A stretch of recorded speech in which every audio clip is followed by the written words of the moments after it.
We'll let the rest of the folks trickle in. Oh, here we go. My name is Matthew Leffler. This is the Armchair Attorney Podcast. I am, in fact, the Armchair Attorney. Not a suspicious law professor, no. I am, in fact, a human being who happens to be a lawyer. And I have no idea who's watching. I never do. Sometimes I do, but this time I don't. It's streaming all across the interwebs, or maybe you're listening to this in the comfort of your own home in a podcast, Spotify or Apple Podcast. Wherever I find you, I hope I can bring you some interesting insights into the world of transportation, the business that moves everything.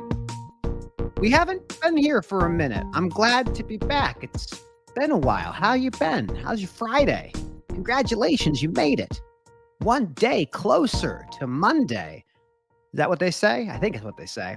Look, I am so excited to have you join us today. We have a really special guest. All the guests are special, but this is particularly special. Litigation. Oh, man.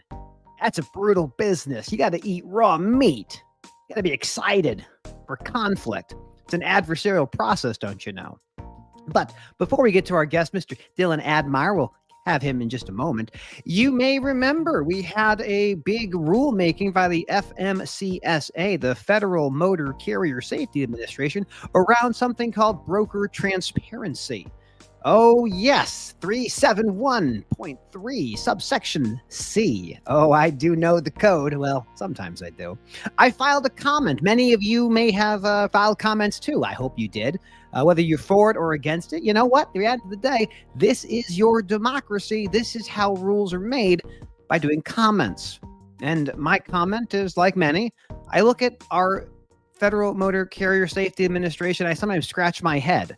$1 billion a year federal agency with about 1,000 employees, tasked with regulating 500,000 motor carriers, 25,000 brokers, 4,000 interstate bus companies, and millions upon millions of commercial vehicle drivers.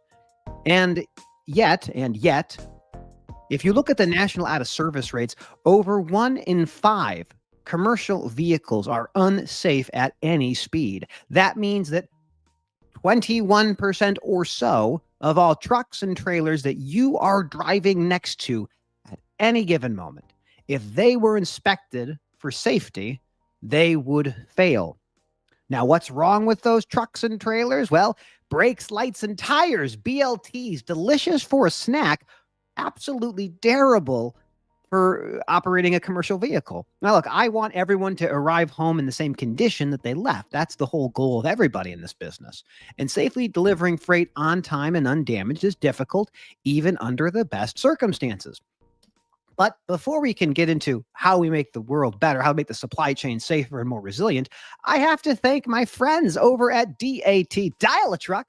Since 1978, DAT has been helping motor carriers find loads all across this great country. I got that logo, that hat, that logo. We got those things.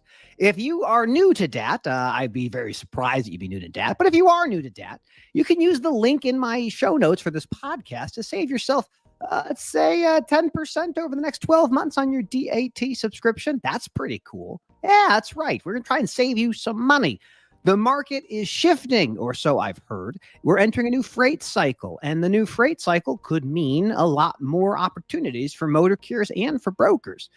And we have a lot of new things in the new administration. It appears that almost all the regulations we are anticipating are going to be paused, maybe indefinitely, maybe not. We'll continue to follow those things. So whether broker transparency becomes a thing or a bigger thing, whether we have speed regulators on trucks, that'll be something we figure out down the road. But I have got to stop talking. Look, I am an adjunct professor at Michigan State University College of Law. Being a professor has been one of the most professionally rewarding things I've ever done in my career. Helping shape the minds and the thoughts of aspiring attorneys is something that really resonates with me. And it's a great opportunity to give back to the broader community that I've been so blessed to have as part of my network. But you may have seen my next guest all over the place, like literally all over the place. Somewhat contentious, it seems. Some people don't like him going on these things, and I can understand why.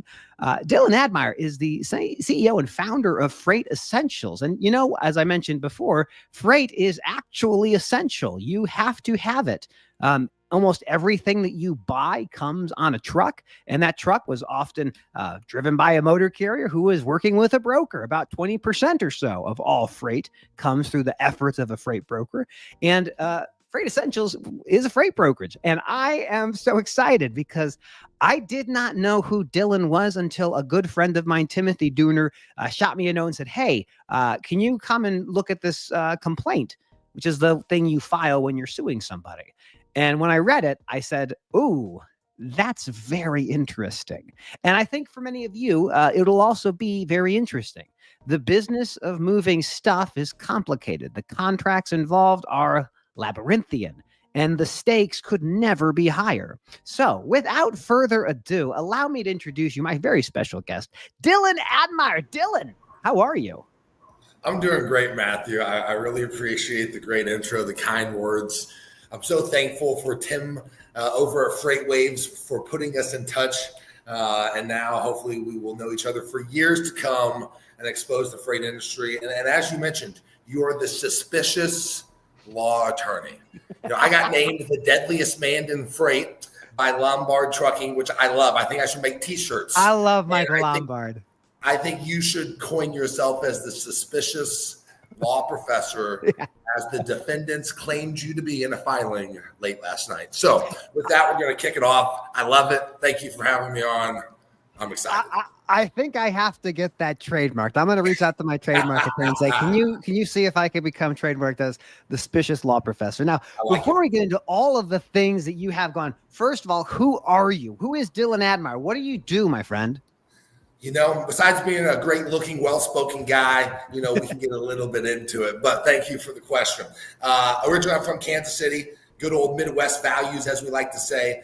Lived there for 27 years. Went to the University of Kansas, played college football, was valedictorian Victorian of my class, spoke at graduation. So I may not look like the smartest guy ever, but I got some intellect up in here. So we did that. I did strength and conditioning for a few years after that, working with professional athletes, college athletes, doing their meal plans, their training, etc. Why I have my love for health and fitness still. Then I had my first job at Freight Quote by C.H. Robinson, Kansas City. So that's where we really got into freight. From there, we went to Global Trans, which we'll get in all about today. And then now still doing freight with Freight Essentials. So what I love about your story is the background as a gifted athlete. So let's talk a little bit about your time at Kansas City.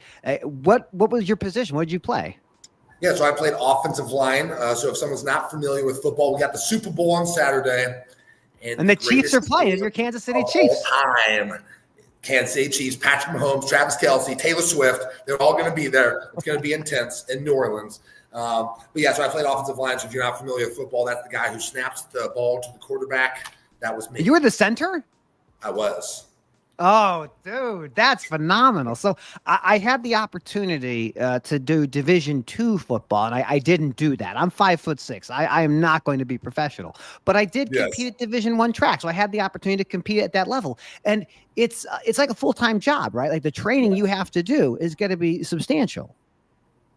Yep, 100%. You have to live and breathe it. As I said, I think on Kelly Barner's podcast, the reason I originally thought I wanted to get into strength conditioning is I had a great mentor in college. His name was Scott Holsopple. He was previously at Penn State. He actually was down at Florida when like Mike Pouncey and Tim Tebow and all those guys were there.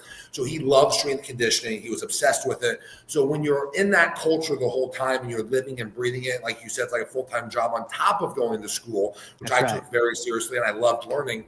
So really that's kind of my time with the football stuff, and then it propelled me into other aspects of life.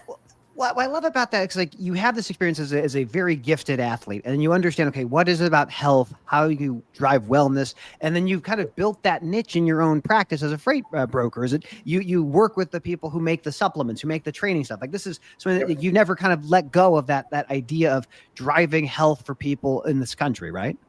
100%. I think, in any business, if you look at most businesses, they try to kind of serve a niche. And so my niche is I know so much about it. I believe in it and I feel it, all those different things. So when I, talk to these companies, when I go to trade shows, I'm very easily relatable. I can talk about my time in football. I can talk about owning gyms, training professional athletes. So yeah, a lot of what we've done is nutritional supplement companies, pharmaceutical companies, contract manufacturers, food companies. I go to all the big expos. And in my RICO lawsuit, there's two of the largest supplement companies, unfortunately, named in there. They used to be great friends. Now they're not so much. But yeah, that's what I've kind of tried to niche myself in, is that sector. And I think health and fitness rolls into all aspects of life. I think the gym, or whatever your thing is, running, yoga, etc. Chasing toddlers. That's what I do. That's my main exercise today. Yeah, I'm the same way. I got a 3-year-old daughter, and she gets faster by the day. So then I got to train harder to keep up with her by the day. It's a hell of a time. So it's just about making sure they get enough exercise so they nap well. And then when the napping is done, it's hopefully like that bedtime routine. That's the next one. Is this? I need those little moments of quiet and peace. Key to a 3-year-old, I have found out. Being a parent doesn't come with a handbook, as you know. Oh, that's right.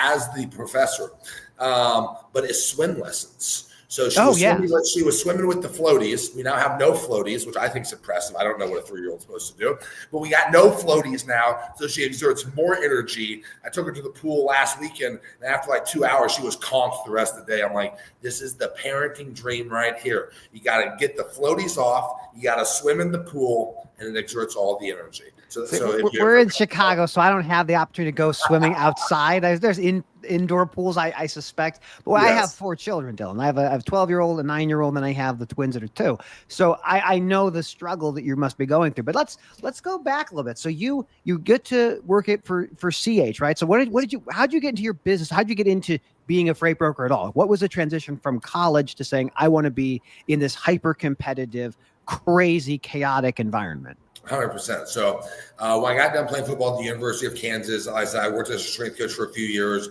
Great time doing that. Met a lot of great individuals. Learned how to work hard. That was really my first job out of college. But I was like, I don't know if I want to do this forever. I don't want to beg athletes to train. So I decided to go work for Kansas State University, who's actually a rival of the University of Kansas, as doing nutritional research for the government. And during that time, I was also getting my MBA classes paid for at Kansas State University. So was there for almost 2 years. After that, I decided, okay, well, I don't know what I want to do. I'm now more confused than when I started. So I applied to be a strength conditioning coach at the UFC. I applied to be a police officer in Las Vegas because I didn't know if I wanted to stay in Kansas City. I applied for Aerotech, which is a recruiting firm, like 50 jobs, and of course, as you get told you're overqualified, underqualified, you're too tall, you're too ugly, who knows? So I ended up getting an offer at Aerotech Recruiting, which is a big recruiting firm, national firm. And they're like, okay, the salary was great, all that. But you got to wear a suit and tie every day. You got to go to these happy hours. And at this point, I was like deep in my bodybuilding endeavor. And I'm like, well, I got to eat my meals. I need to go to the gym. I got to do cardio. That doesn't equate with the suit and tie business. So I was like, I appreciate the offer, but you're a recruiting firm. You got any other people I can go talk to? And they said, hey, we got a job down State Line in Kansas City. It's Freight Quote by C.H. Robinson. This was after they'd gotten bought. I see. And what do you think about that? It's like, well, I've never sold anything in my life, but I like to talk. I'm extroverted. And I don't mind being persistent, consistent, disciplined, and slightly annoying. So let's do it. It's ideal. Yes. So I went over there. They have an 8-week training program. I got nothing bad to say about them. And I was there for 3 years, won Rookie of the Year. I just wasn't a great W-2 employee. The whole showing up when someone tells you to, it's not me. But what's funny is after being a W-2 employee, I worked 100 times harder than being a W-2 employee. So, you have this thought in your mind of, I don't want to work for someone else. And then you just end up working for yourself, or you work for your customers. It's just a different proxy. Absolutely. So then I got terminated from them in December of 2019. And so then I ended up going over to Global Trans January 2020. And that's where Freight Essentials was born. So this is so interesting because, my background has always been in the asset-based motor carriers. Now, I've done a lot of work in the last maybe 5 or 6 years with the freight brokerage industry, learning about how that works.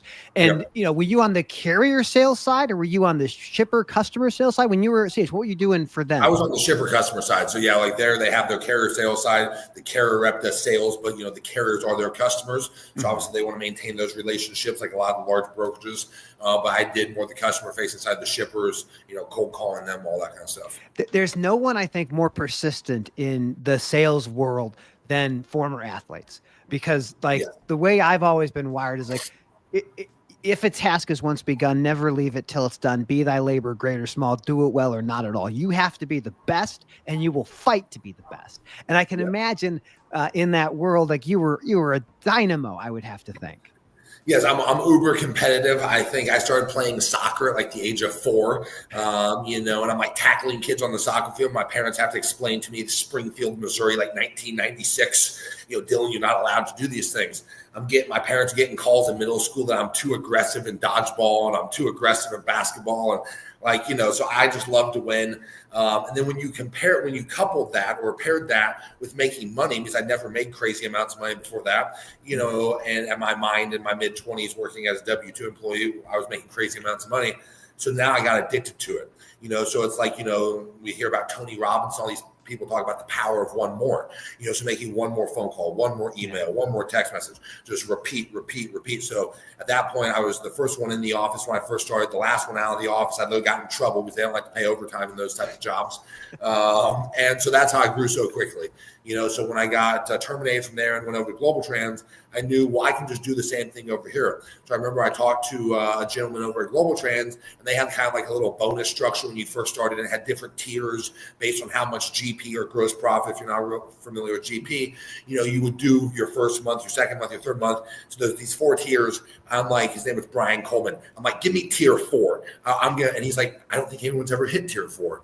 I said, well, I'm going to do it. There and enough, we did it, and, just started to grow from there. So, I said the beginning of my time at Global Trans was not bad, but we had some bad actors come into play in 2021, and I think a lot of the public's very familiar with what happened after that. What I love, I want to try to pull this thread a little bit further and I love this is we have to constantly reinvent ourselves. And I'll use like my own time as an athlete because I think it probably is similar to what you had to deal with. So I was a Division I track runner. My claim to fame was I was second in the state of Illinois in the 400-meter dash in 2003. So I'm an old man, but I was in the program, and then one night they cut it. They cut the indoor track, the outdoor track, the cross country, and they said, "Look, you can keep your scholarship, but you're not going to run anymore." And I began to think, like, what am I? Because everything I had identified myself with was I was a great runner. And I was like, one, there was no one in the stands. Like, no one wanted to watch me run in an oval.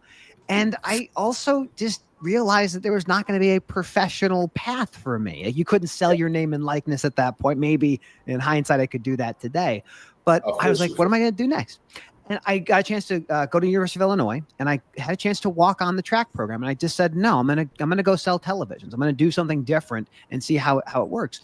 And I think one of the things about being an athlete is you get injured or something changes, and you have to reinvent yourself. So tell me what it was like. You're with C.H. Robinson. They say you're done, and now you're like, okay, I can't do this. Why would you stay in the freight business? Did you still have great customers you wanted to work with? Or you're like, oh, I just love the pain and suffering that is transportation? I think I just love the pain and suffering that is transportation. No, because when I left CH, they so kindly sent me a cease and desist because Freight Quote CH and Global Trans had a lot of beef. So I think they tried to steal a lot of customers or a lot of employees over time, et cetera. So I pretty much started completely over. But at that point in my life, that had been the most success I've had financially was in the freight industry. And I do think that, CH or Freight Quote had great training. So I felt well prepared. It's at Global Trans, they had inside agents where they kind of ran your operations and covered your trucks for you. And they had outside agents. So I opted to be an outside agent. You have your 70-30 split or whatever you negotiated. You're doing everything. They're essentially, now that I look back, they're a glorified factoring company with a CRM and some LTL rates. I mean, that's what it is. You want to break down the agent model, I'm sorry to tell you that's what it is. And it probably more represents a partnership than an agent principal, all stuff we'll get into. But no, I mean, I thought, I was good at this. I could just go get another W-2 job, which I had people, at the time tell me to do, like, well, maybe it's a safer bet. It was a Worldwide Express office actually in Kansas City. Yeah. And they had a higher base salary. Maybe you should go work for Worldwide Express. I'm like, I just don't think so. So it's actually, I had my family and my business partner and my girlfriend at the time, was saying like, you're deep into this bodybuilding thing, you like to work from home, etc. Why don't you try this? And so I actually had a buddy recommend like, hey, have you ever heard this Global Trans thing? And I'm like, I don't know what a freight agent is. I don't know about Global Trans, but let's have a conversation.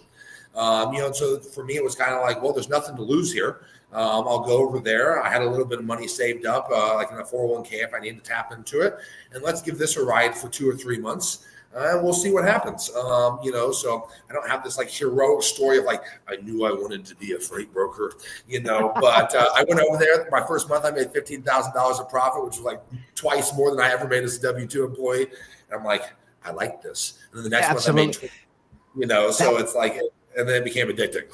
That's incredible. So like for those who are watching who don't know like some of these types of things. So there's motor carriers, which are the trucking companies, the people delivering the freight with the humans. And then there's brokers, and the brokers are intermediaries. They're kind of working with the shipper, their customer, and then the motor carriers. But there's this other kind of structure, and you alluded to it, the agent model. So in my understanding, and correct me if I'm wrong, there's like a main brokerage, let's say it's Global Trans, and then they hire what would be essentially independent contractors, agents who do not work as employees of Global Trans, but they work as agents, and you're kind of like a business development company, essentially. Yep. So with the agent. Oh, go ahead. Sorry. Yeah, so with the agent program, so I think what's most important to really realize as I look back and you start to drill down on the intricacies is you're using the motor carrier number. Motor carrier numbers become so valuable because you have to have one. The longevity of your motor carrier number being set up with factoring companies like RTS and OTR and TriumphPay and all these things that I knew nothing about, which I do now. But that's really what you're doing. You're going to work as an independent contractor under their MC number. They're going to supply to you more times than not some sort of CRM or TMS system. Some of these agent programs have LTO rates. I've now learned a lot of them don't, which is mind blowing. And they're going to provide you, capital to use. Which we get into about bad debt funds, et cetera. But that's really what the agent model is.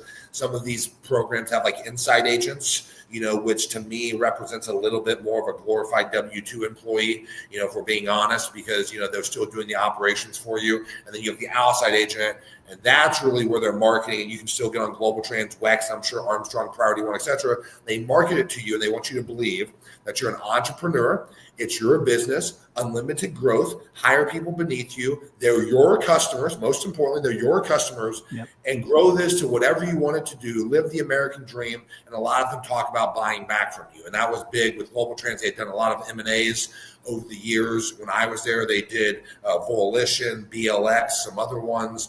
I've heard Armstrong, is starting to do that as well, offering agents some crazy splits, so that's kind of how the agent model works. And ultimately, why these lawsuits came up, and as you've mentioned and stuff, is there's so much unregulation in the trucking industry, and whether that's brokers, carriers, whatever the case may be. And that's really where we get into these transparency issues. Are people telling the truth?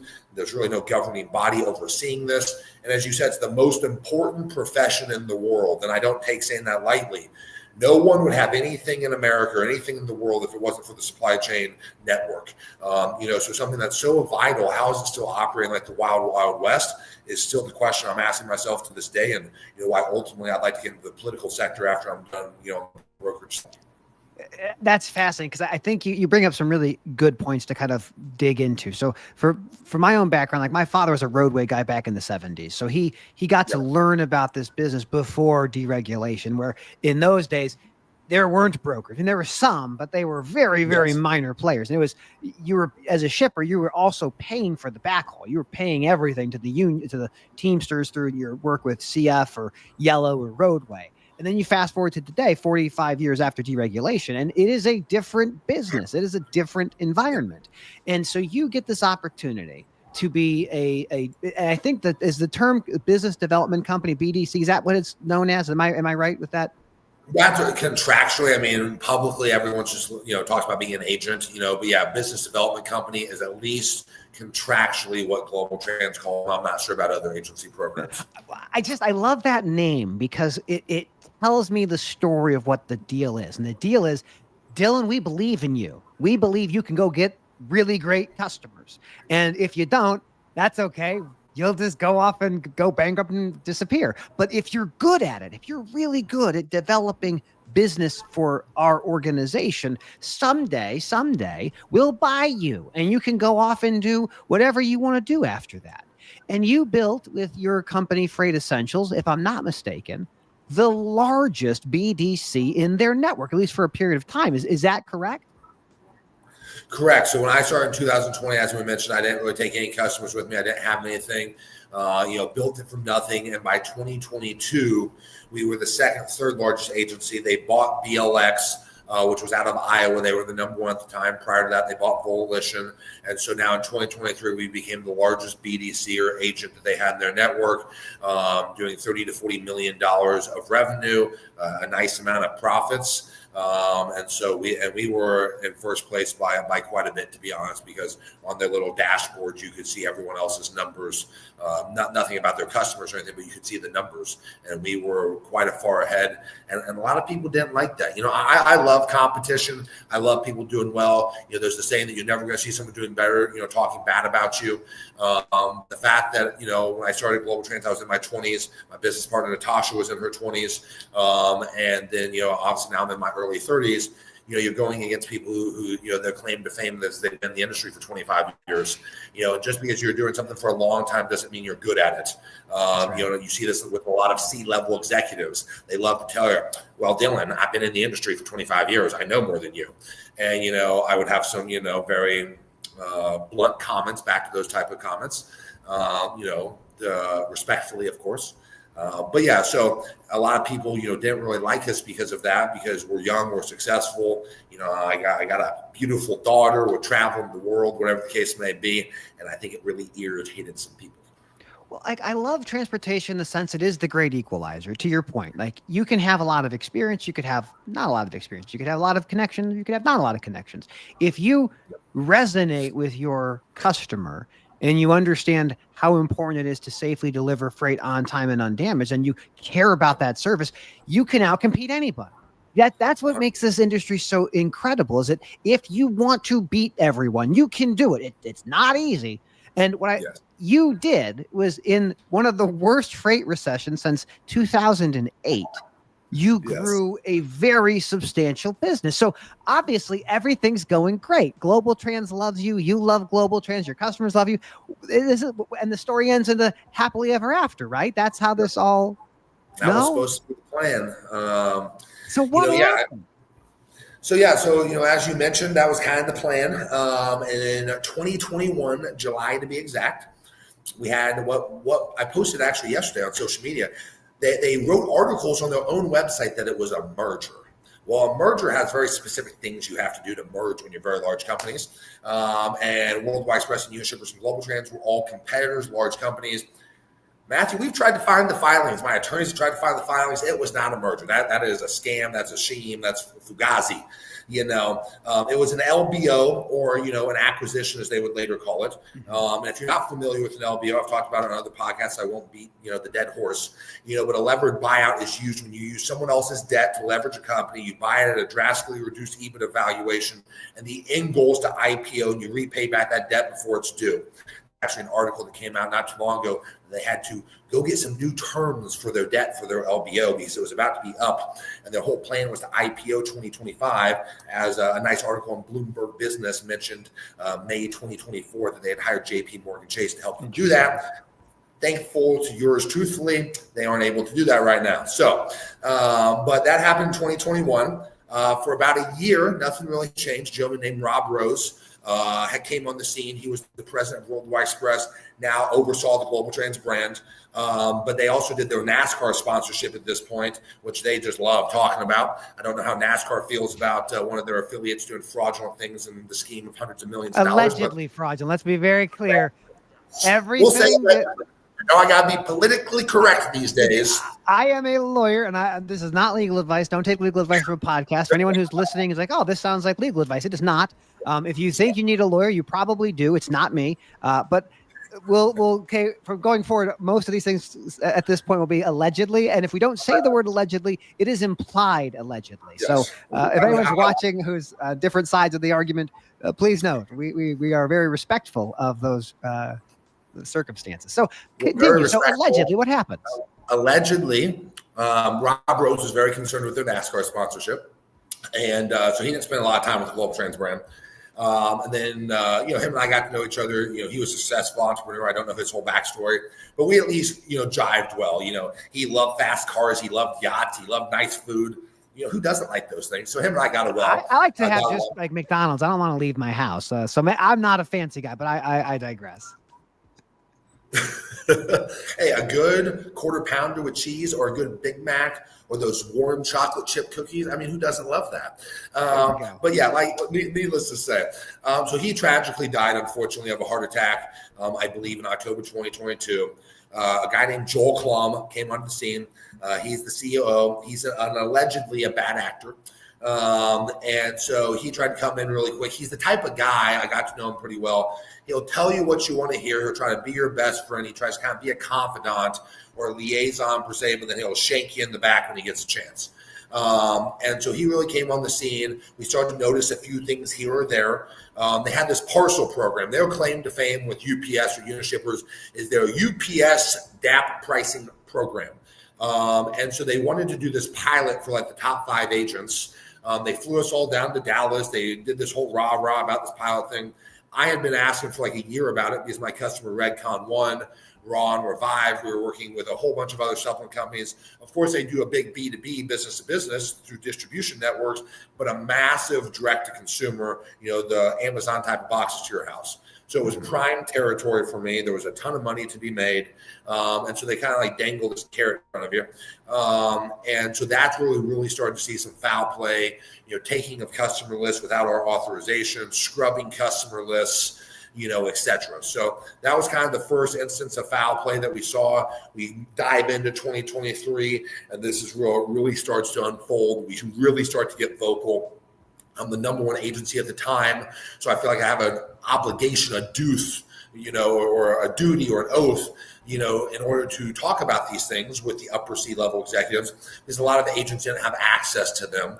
And since we were the number one agency at this time, we had access. We could talk to them. I could call, Tom Medine, Joel Klum, any of them on the cell phone, have a conversation, and we really thought we were trying to be good partners. Hey, we had an issue with the technology platform. We see an issue with the rate confirmations. Hey, I noticed the LTLs, aren't rating like they should in the system. Hey, I got this weird email about you trying to steal one of my customers' AP regime, which was the first customer that we saw swiped from us. And then we get emails from WEX employees of, I thought we weren't talking about this. And, so the antennas and the alarms start to go off. And in the months to come, it just continued to ratchet up. And that's ultimately what led to kind of the culmination of it, June 2nd, 2023. So from my reading of some of the pleadings, I'm thinking maybe the RICO suit specifically. So you bring up some discrepancies and maybe some of the margin you're supposed to be collecting. And they kind of say, we'll get that fixed. But then they cancel your contract within a couple of days. Like, how does that take place? Yeah, so one of the big things in the RICO case that we brought to light was the margin discrepancy in the LTL. So if you're not familiar, you get onto a TMS system, tells you what the cost is, so $200. And they're telling you that is the pure cost to the carrier. You add on the $100 of profit as a broker. As an agent or a BDC, you have an agreement. So let's say mine was 70-30. So on that $100, I make 70, they make 30. We're all happy, boom. Okay. So when in reality, they're paying the carrier $180, $150. They're pocketing that and just putting it right in their pocket immediately, not sharing that with the BDC or the agent. And this could also extend to W-2 employees because they should be earning the commission from the true cost, et cetera. And so I had one of my clients who was a good friend at the time call me and say, Dylan, your rates seem a little bit higher. Just be honest. Did you raise them? I get the economy's bad, man. Just be honest. I said, no, I have it on a cost plus model behind the scenes, especially with LTO and along the backside of these TMSs. You have your cost and it's cost plus 12%, 9%, 15%, 20%, whatever it is. So I said, but let me check. Let me make sure there's nothing funky going on. I checked. It's been changed. So I tell my team, hey, these rates look a little high. Run 75 quotes of the 75 LTLs we did today in the system. Call the carrier, tell them you're with Global Trans, and get the same quote over the phone. We see a 20 to 30% delta or difference there. I called Joel Klum. I'm like, man, we have a problem. And this is when he tried to blame it on a technology sync issue. Mm-hmm. And so prior to calling him, I already equated all the LTL I had done in years and how been screwed out of. I said, Joel, we're talking about millions of dollars that I would have been out here if you're not showing me the true cost off of the volume I've done the past 3 years. Oh, don't worry about it. We're going to investigate it. 3 weeks later, I run the same exercise, same exact thing happens. So now we start having more serious conversations. So that was one of the things. And then was the insurance. So it's kind of same type of deal, not to beat the dead horse, but they were telling us the cost was $35 for the minimum amount of insurance, and then every $100 it cost so much more, when in reality they were paying the insurance company Falvey $10, and per $100 after the minimum, they were telling us it was 30 cents. It was actually 15 cents. So off like $100,000 third-party policy, which is very standard, they were allegedly making $200 off one insurance policy, times that by thousands of loads a day. So those were kind of the two things with pricing. Then, of course, the stealing of the customers. That's ultimately what kind of got me terminated. Not me stealing customers, them stealing customers, and then the bad debt fund. Really, the straw that broke the camel's back was I had the largest customer in all of the agent network. Was Redcon One, fastest growing supplement company in America. A gentleman named Aaron Singerman was the CEO. I'd actually met him in person when I moved to Florida in 2020 at the Redcon One gym. I'm such a likable guy, I'm a big dude. I went and talked to him at the gym and said, hey, man, I know you run a big supplement company. I follow you on social media. What do we need to do to start working with you? And he said, hey, go talk to one of my employees. I bug him. I get in the office finally a month later. And funny enough, they were actually working with Worldwide Express in 2020. This was prior to the acquisition or LBO. And I ran data. Against what they were been paying. And Redcon had been using them for like 4 or 5 years. Prior to Redcon, Aaron Singerman had actually owned a company called Blackstone Labs. And he had used Worldwide Express there. So, just continued using them. When they first started Redcon, it was a very small company. So if you're overpaying, you wouldn't notice it. I come along in 2020. We run an analysis in 2021. And I see that they're making like 65% rips on the LTL stuff. They were doing hundreds of LTLs a month, hundreds of truckloads. So I go back to the customer at that point, say, hey, we can save you $300,000 a year on the LTL. Here's what I can save you on the truckload. Immediately they switched. Worldwide Express tried to save the pony per se and, drop their margins temporarily, which any customer can see through. And so we had the business after that. Created great relationships. They wanted to get into like a 3PL business with me. I went to Mar-a-Lago with them, met Donald Trump with them on private jets with them. A really great customer relationship that we had no issues with. And in May of 2023, they tried to say that we were overcharging the customer. So the customer just out of nowhere says, you've been overcharging us. And what was interesting about this customer, the CFO, Kevin Flint, I had to send him monthly reports, very detailed reports on Excel of every single load that was ran. I would break it down to the cost per pound for them. If it was inbound freight, outbound freight, what state, because they had multiple warehouses, one Tennessee, one Florida, where was it going in, where it's coming out. So Matt, I've never had to do this for another customer, but that was his stipulation. So, hey, they're our biggest customer. That's fine. That's right. End of every month, I prepare the report. So he had complete visibility and 100% complete transparency of what he was paying for every single load. We were not in a deal where they had to use us. I know they quoted us out several other times. And so that we allegedly are overcharging them. So Worldwide Express comes in, Joel Klum and Charlene York. They end up trying to backdoor us. And they started this whole mess. They end up giving the customer a 1.5 in excess, $1.6 million bribe or credit. They take them from the Global Trans brand, put them over to the Worldwide Express brand, get them into a 3-year exclusivity contract for their small parcel, their LTL, and their freight, which is about $1.5 million to $2 million a month of revenue, and then steal them from us. I got told that we had lost them to C.H. Robinson, and I had been at C.H. Robinson prior to this, so I'm like, those sons of bitches. Yeah. I just think I automatically lost the customer. 2 weeks later, my business partner Natasha accidentally gets tagged on an email that Worldwide Express is running the truckload from one of their reps down in Florida, and now I'm just like a cannon coming out, a cannonball coming out of a cannon. And so I'm calling everybody, Worldwide Express, Joel, Charlene, Tom, Doug Dittman, Alex Stark. No one wants to answer the phone. I ended up calling Redcon's private equity group down in Miami because I knew they were partially owned by a company called Trivest. Oh, wow. And You get on Zoom Info, you find someone's cell phone. It's easy enough. I'm a resourceful guy. And I talk to the guy and I say, hey, man, I don't know if you know what's going on. I'm getting some really funky business or a funky feeling going on. Can you explain to me what's going on?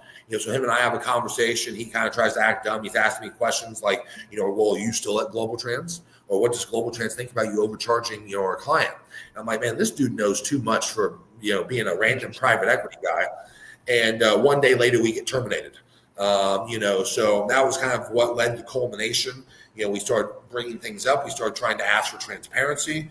We asked them about their contract, how I didn't think that their contract was legally sound with how they were structuring the bad debt policy, making, they were the creditor, and making us responsible for it. So really me speaking up and me speaking out against a $5 billion company, and they decided to try to steal our clients. We accidentally found out, and I was now in for the fight of my life. So that's a little bit of the backstory. I mean, this is so phenomenally interesting. I mean, I can only imagine the stress it must be for your family to go through something like this, to build up a business and then to essentially have that business poached in a way that is not exactly above board, or allegedly not the way that it ought to have been done. Yes. And you are, to your own statement, you're fighting for your life. I mean, you've built this thing, but so many people, when they encounter this level of adversity, they give up. They say, that's enough. I've had enough of this. I'll do something different. But you didn't. You decided to dig in deeper. So not only is Freight Essentials a standalone broker, is that right? So you guys you're a standalone brokerage, no more having other people on top of it. You're doing your own thing. Is that right? Yeah, correct. So after we left Global Trans, like I said, we were terminated without call here in their contract. They had premeditated how to terminate us. There was lots of emails, which hopefully we'll be able to uncover soon and show publicly that they had planned this. They literally were directed by upper level management to tell our customers that they had acquired or purchased us. Yeah, so I saw that one of the meetings. Yeah.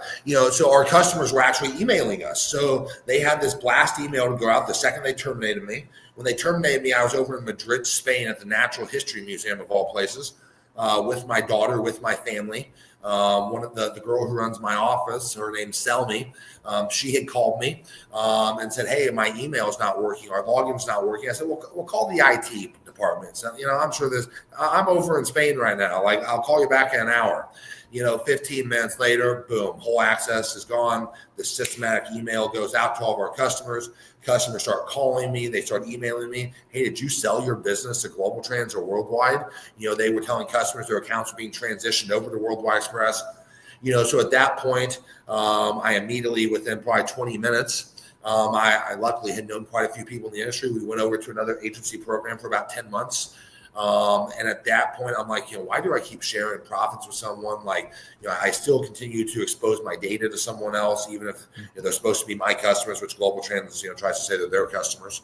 And so we should just get our own MC number, so that's what we ended up doing, creating great relationships. And, everyone always talks about how getting LTL rates and stuff is so hard. And I'm not saying it's easy, but anything in life is about finding the right person, the right connection, the right relationship.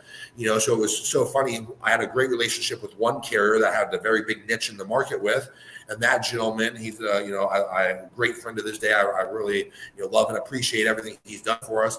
He knew people, at XPO, at Estes, and ABF, so he could give me recommendations. Hey, can you get Dylan, good tariff ratings for his brokerage? He's a great, hardworking guy. He's been screwed, and so, I know other brokerages who are doing hundreds of millions of dollars a year who don't have good LTL rates, and now I have tier 1 rates with a lot of the carriers, awesome. So it's been a great learning experience, both with the legal stuff. I feel I've said before, I could have probably paid to go to law school 10 times over at this point.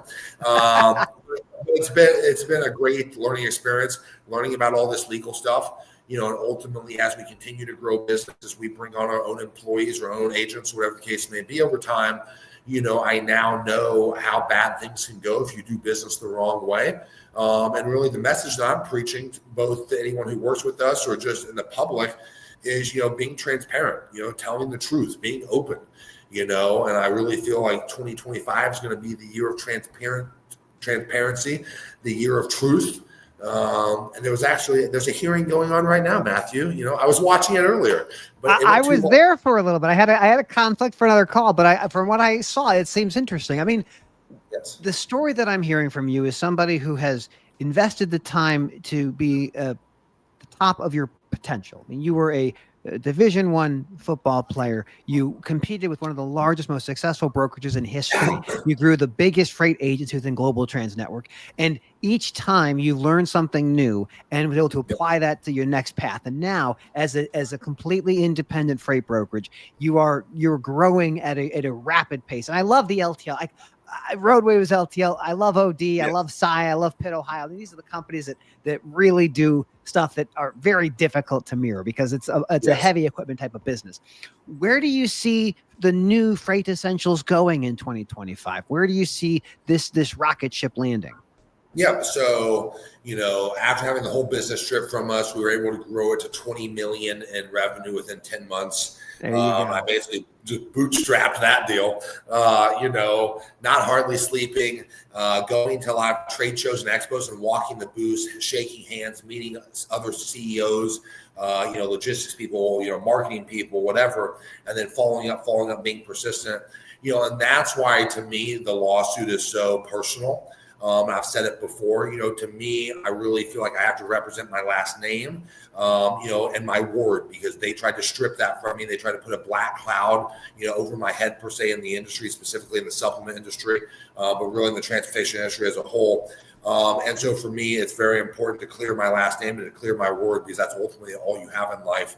I also take it very seriously because, as you have 4 kids, I have a 3-year-old daughter and we want to have more children as well. It's very important for me to leave a legacy for her, not only, financially, but when she is able to actually comprehend and understand this, because right now she can't, thank God willing, that she would be proud, for what I'm doing, what I'm fighting for, and during this last year and a half, when I had to go on the road, during some of the most developmental years of her life and miss some of those things, to me now it's deeply personal.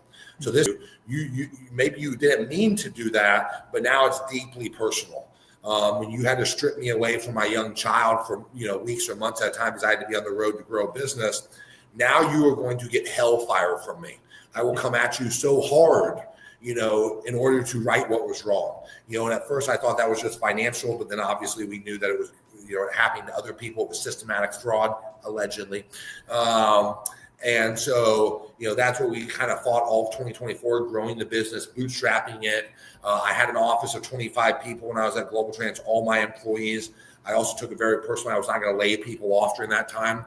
So I had a big fire under my ass, per se, to grow the company so I could provide for those people in the office. I could provide for myself, provide for my family. So really 2025 now, it's just, making that rocket ship go higher. A lot of people have been reaching out because of all the publicity, something I had no intention of. People who are at other companies, saying, hey, this is happening in my company. I want to work for someone who's transparent. I've watched your videos and you motivate me. You want me to do better. Hey, I've been stagnant at my other place, because the people I'm working for, either aren't motivational, they're not there, they don't answer the phone, they're, probably crooks, they're stealing from us, they're not being transparent with us. And everything you're preaching, I want to be on board with that, and so really it's been able, to provide us an opportunity where now we can really look at, okay, do I want to hire on salespeople? Do I want to hire on agents? What would I do different? I was asked in another podcast, what would you do in an agent model, that all these other ones aren't?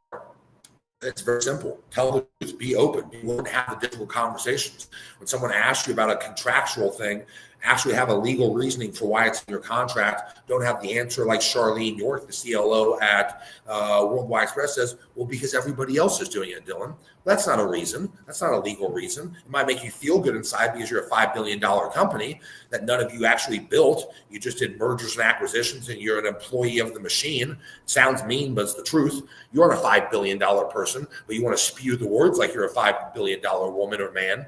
So don't have those excuses when you have difficult conversations. Be able to back up why your contract reads the way it is, why there's SOPs in place. It's both to company, to protect the MC, to protect the agent, protect the W-2 employee. It's not with malicious intent.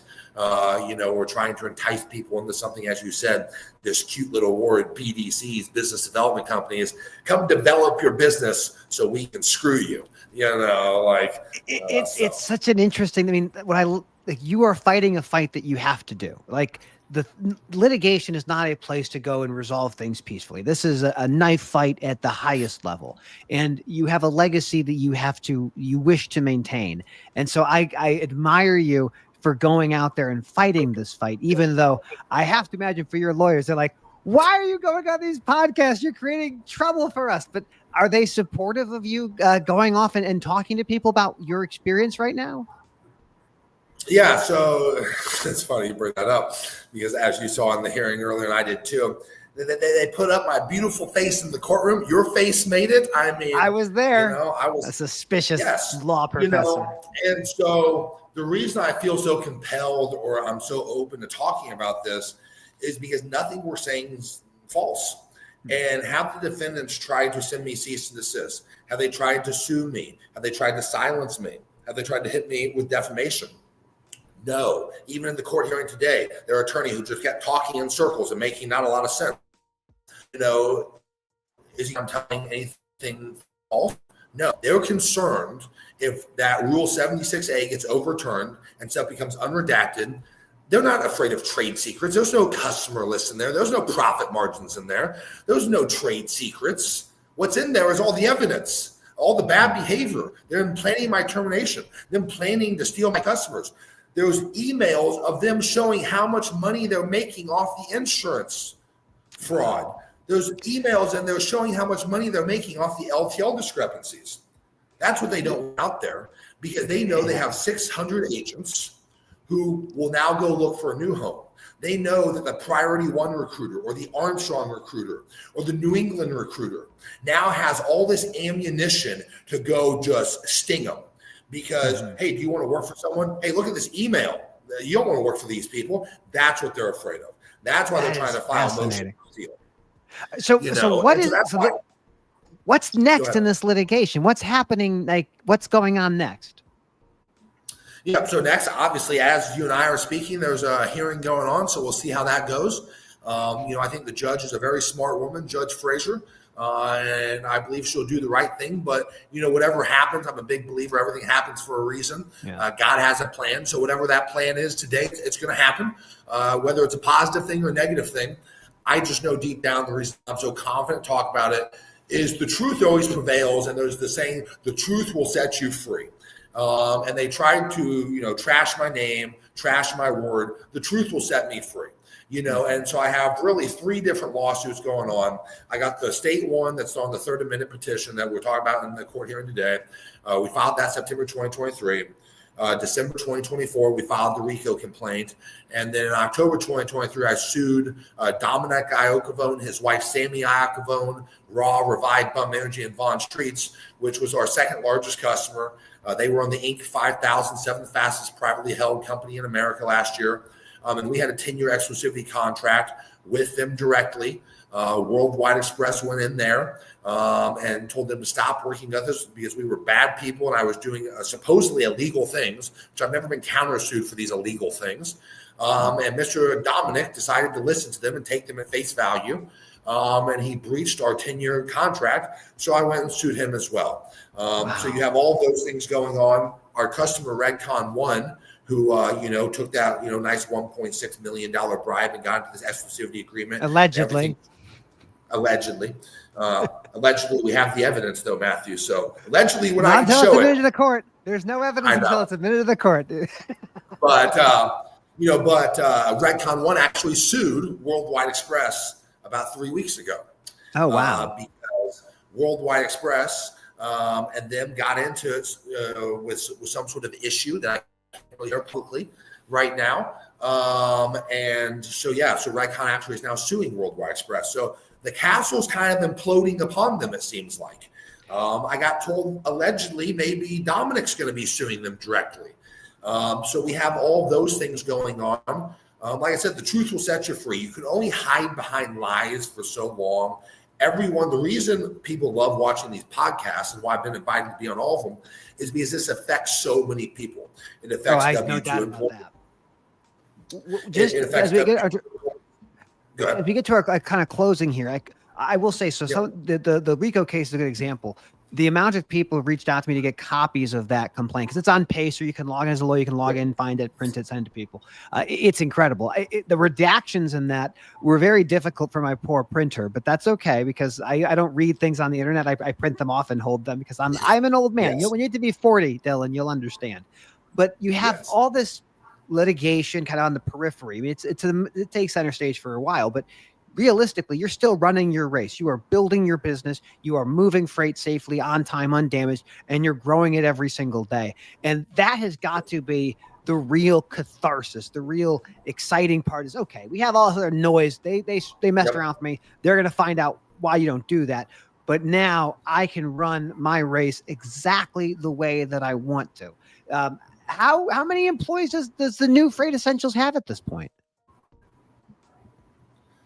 Yeah, so we have 25 employees right now with Freight Essentials, and I hope by the end of the year we'll probably have 45 to 50. We're growing at a rapid rate. Like I said, lots of people want to work with us. And yeah, that's the most exciting thing, this year, hopefully we'll end the year, at a run rate of 30 to 40 million, which we will build back up in record time.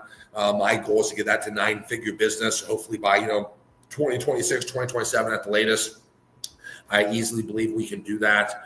And I just want to continue to grow it. I want to do it the right way. I want to do it through telling the truth, through being transparent.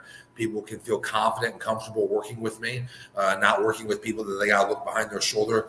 I think what's unique about me is I deem myself an operator. I have, you have like owner operators. I have operated the business at every level. When I started at Global Trans, I literally did cradle to grave everything. I've covered trucks. I've never driven a semi, but that's about it. I've done everything in between. I've been on forklifts. I've been in warehouses. I've done all the different things. So, I would never ask one of my employees to do something, especially on the brokerage side, that I've never done. I can sit there and cover trucks. I can negotiate with people. I can talk to LTL companies. I can do the claims, the resolutions, the disputes, the billing, the collections. And that's ultimately the problem when you look at most of these big billion-dollar companies.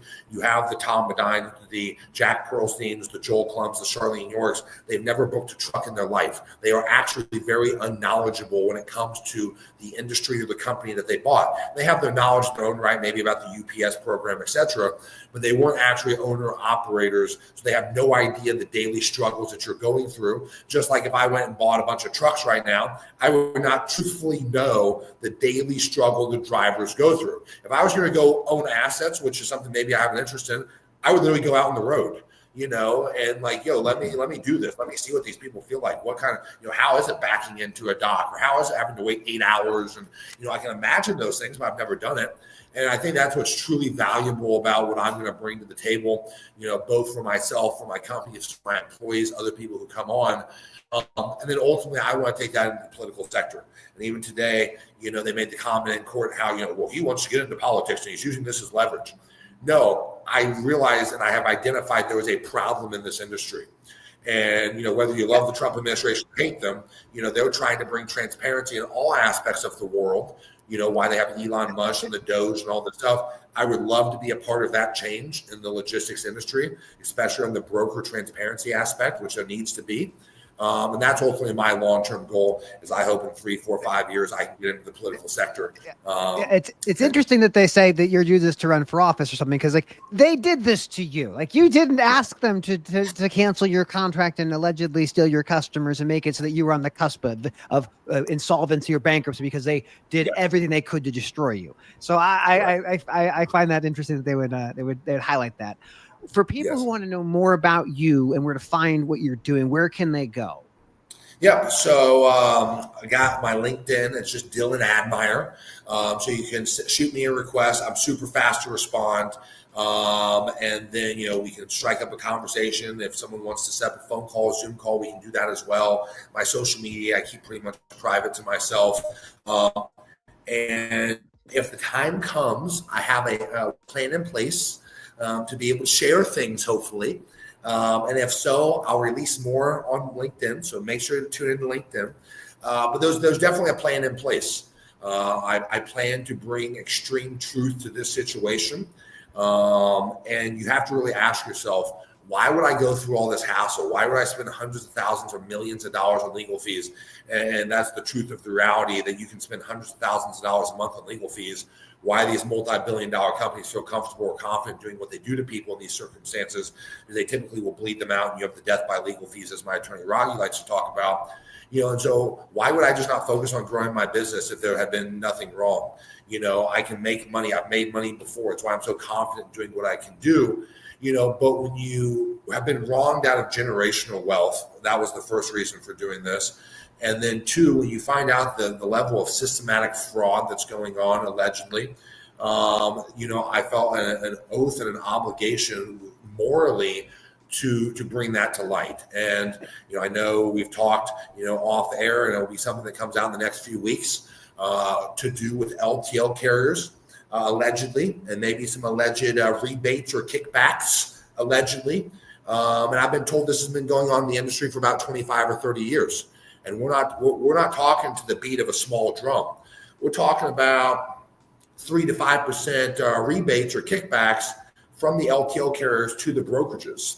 So then if you actually start to look at the true net cost of what that shipment costs, so we've already found discrepancies with what they're actually paying the carriers versus what they were telling us. Okay, well, those are what we call on-bill issues or on-bill discounts. Well, ask yourself, and we're going to end the podcast at this. I think you'll like it. Think about off-bill discounts. No one can track those. Where is this money going? If there's a 3 to 5% rebate, I've talked to carriers directly about this. I've talked to people who've been in the industry for 30 years. Have you heard of off-bill discounts? Have you heard of having a lower tariff so there's a 5% gap so you can kick someone back? Where's that money going? Because if you're doing $1 billion of LTL a year, that's $30 to $50 million. Times that by 7 years. That's $350 million, allegedly, that isn't being returned to the W-2 employees and agents. That should infuriate people. I've talked to agents who've been there for 15 years and know this has been going on, but no one's been willing to speak out against these corporate evil giants with their corporate espionage. Well, I'm the one to do it.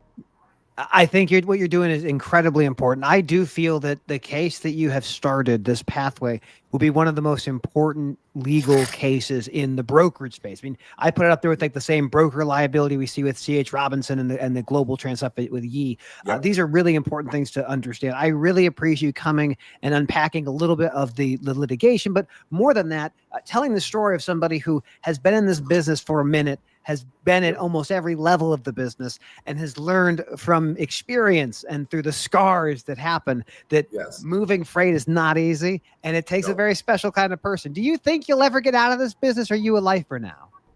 I think I'm a lifer now, one way or the other, whether it's running the brokerage, growing the brokerage, or whether I get into the political sector or sit on boards of directors. I think there's a lot of people who probably don't like me right now.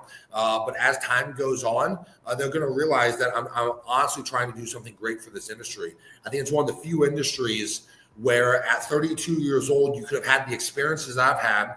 You could have done millions and millions of dollars a year of revenue and profits and done it multiple times over. As you said, it's such a great industry because if you're willing to work hard, if you're willing to realize what the interpersonal relationships can do for you, you can, the sky is the limit. So that's why I love this industry. It just needs some cleaning up because it's such an important industry. And the more and more I've learned about supply chain and procurement and purchasing and all these different aspects of the industry, ultimately it's so important. Someone needs to talk about it. And there's just been people who are too afraid to talk about it. And that's why I really come into play.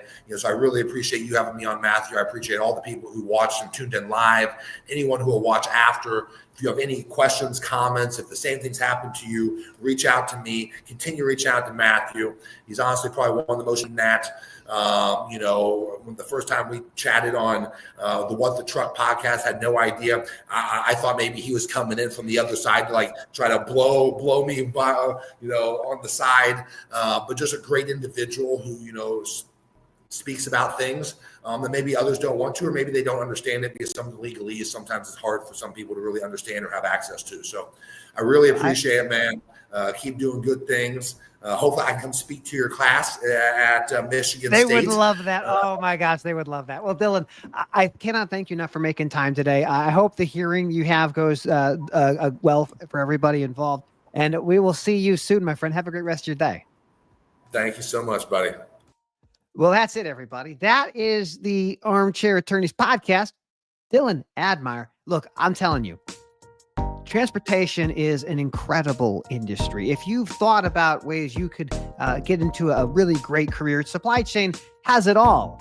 Litigation, chaos, stealing customers, things falling off trucks, things falling into trucks.